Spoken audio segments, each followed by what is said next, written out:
Welcome to Shut Up and Stay Married with me, your host, Yisroel. I'm a psychotherapist and a divorce mediator, and I've written a book called Shut Up and Stay Married.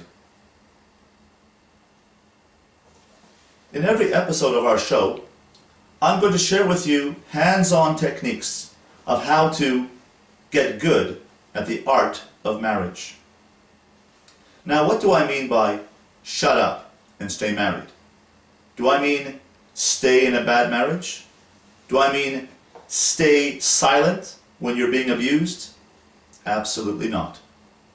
If you are suffering from physical abuse by your spouse, then don't shut up. If you're suffering from sexual abuse from your spouse, do not shut up. That's the time to speak up. Call a domestic hotline. Go to a domestic abuse center. Go to a shelter. Call the police. Call a therapist. Call the authorities. Call child welfare. But do not shut up. That's not the time to keep quiet. You must speak up, defend yourself, speak up for yourself, and get that situation changed. Get out, get help, and make that situation stop. What about emotional abuse? Well, emotional abuse can be fixed by intensive marital therapy and counseling. In regular emotional ups and downs of a marriage, where couples have good days and bad days, which is an application of marriage to the most of us, that's what our book, Shut Up and Stay Married, addresses. Now, why do we get married? We think we get married for love and happiness. Actually, the real reason why we get married is because we're looking for validation and acceptance. Out there, it's a tough world. We come from upbringings which may not have given us a sense of validation and worth. And therefore, when we get married, we're looking for a spouse who's going to feel that we're worthy, who's going to compliment us, who's going to validate us, who's going to give us support, emotional support. That's the real psychological reason we get married. We need emotional support, emotional validation. When we criticize our spouse, we breach that validation. We breach that expectation. Out there in the marketplace, it's a tough world. Competition, recession, making a living, competition with friends. These are difficult areas that we must compete with. And therefore, when we come home, we have an expectation, a hope, that we're going to have emotional safety and security in our home. And therefore, we have to give our spouse that kind of emotional support and safety and security. If we criticize our spouse or put our spouse down, then we are breaching that trust of the relationship. We're breaching the goal of the relationship, which is emotional safety and security. Am I saying you can never speak about your spouse's behavior? No. There are ways in which you can express yourself in a positive, effective manner. That's the stuff of episode 2 of our series, Shut Up and Stay Married. So stay tuned for that episode. But in stage 1, I'm setting out the boundaries, the framework for marriage. And that is, we must create a home of emotional safety, and that means zero tolerance on criticism, put-downs, negatives, pot shots. That must be a zero tolerance. And therefore, I'm suggesting a 24-hour period. I'm going to ask you for an experiment. I challenge you. Have 24 hours of no criticism of your spouse. I suggest to you that in that 24 hours, your spouse will feel more secure and safe, and good things will start to happen in your communication level, your relationship, and in the comfortability that you have with each other. So try an experiment. 24 hours, ask your spouse to do the same thing. Let's call a truce. 24 hours of zero tolerance on zero criticism, no negativity, no put-downs. You can complain to your spouse about your boss, about your colleagues, about your workplace, about your mother-in-law, but you can't complain to your spouse about your spouse. You will be able to express annoyance, frustration to your spouse based on a technique I'll share with you in episode number 2. But for now, I want you to try an experiment of zero criticism against your spouse. Now, let me share with you the real reason I wrote this book. You could shut up and stay married if you feel good about yourself. If you feel valid and worthy and whole with yourself, then you need not take a pot shot back at your spouse when your spouse says something negative or untoward against you. If you feel good about yourself, you can say, "Oh, I feel okay. I hear what you're saying. Let's discuss it."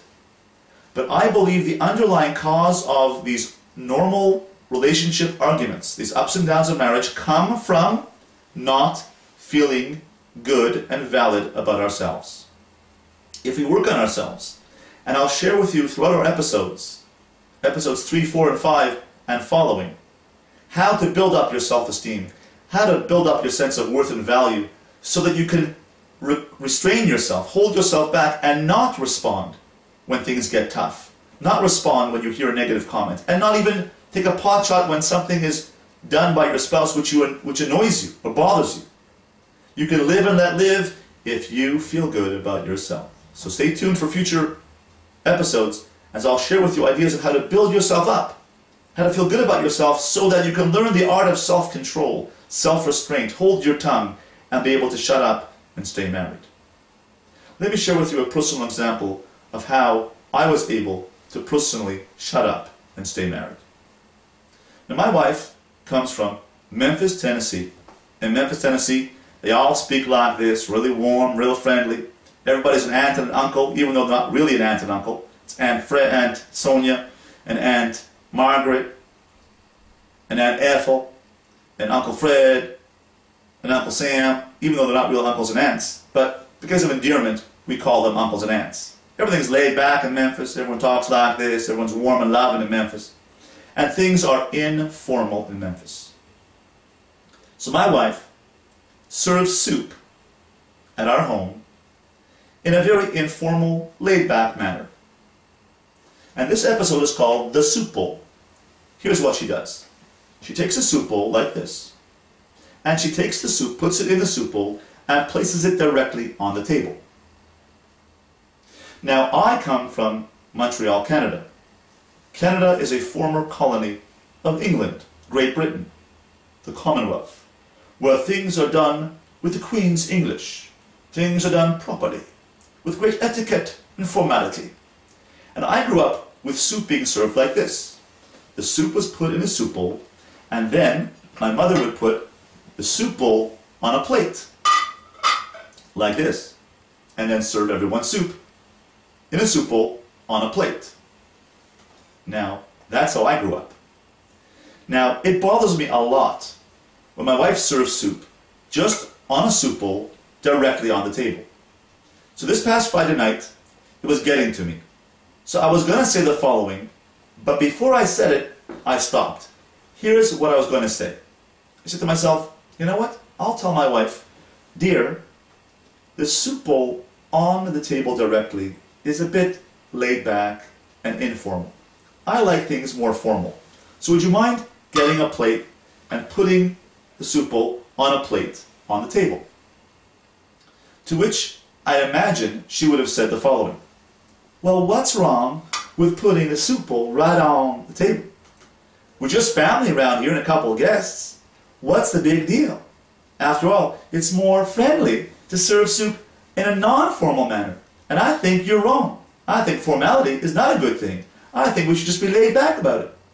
And I would say, well, proper etiquette, dear, is serving soup on a plate like this. And she'd say, do you mean to tell me that I am not serving soup with the proper etiquette? Are you probably telling me that I don't know how to serve soup? Well, I'm not exactly saying that, dear. I'm just saying that there are formal ways of doing things. So you're saying I don't know how to properly serve soup? I've been serving soup in our house for 26 years, and you're telling me I don't know how to serve soup? I don't know how to take care of our guests. No, dear, I didn't say that. I said you know how to take care of our guests. Just that things are just a little more proper. Are you saying that I'm not proper? Are you saying to me that I don't know how to serve our family? Serve and entertain our guests? You're saying that I'm not a good hostess? No, I didn't say that. Well, that's what you are saying. Well, I didn't really say that, dear. I just said that sometimes things are a bit lax around here. Are you saying things are lax around here all the time? And I don't know how to take care of our family? Well, I do. I really feel you do. But sometimes things are a bit, lackadaisical around here, and things don't get done. Are you saying to me that things don't get done around here and I don't know how to take care of our family? You see where this is going? You see how a small little argument about a soup bowl can turn into a major argument? In fact, we can end up not speaking for 2 or 3 days because we ended up in a major blow-up or argument which started with a soup bowl. So I foresaw this type of difficulty, and I said to myself, you know what? I'm not going to go there. I feel okay about myself. I feel like we have a good family. I'm a good person, a good father, a good husband. It doesn't reflect badly on me if we're serving our family and our guests on a soup, with a soup bowl directly on the table. It doesn't make me look bad. It doesn't make me look like a bad host, or doesn't make my wife look like a bad hostess.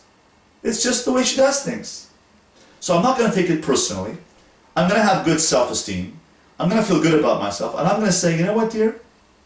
This soup tastes delicious. I can taste the love and the effort you put into serving this soup to us.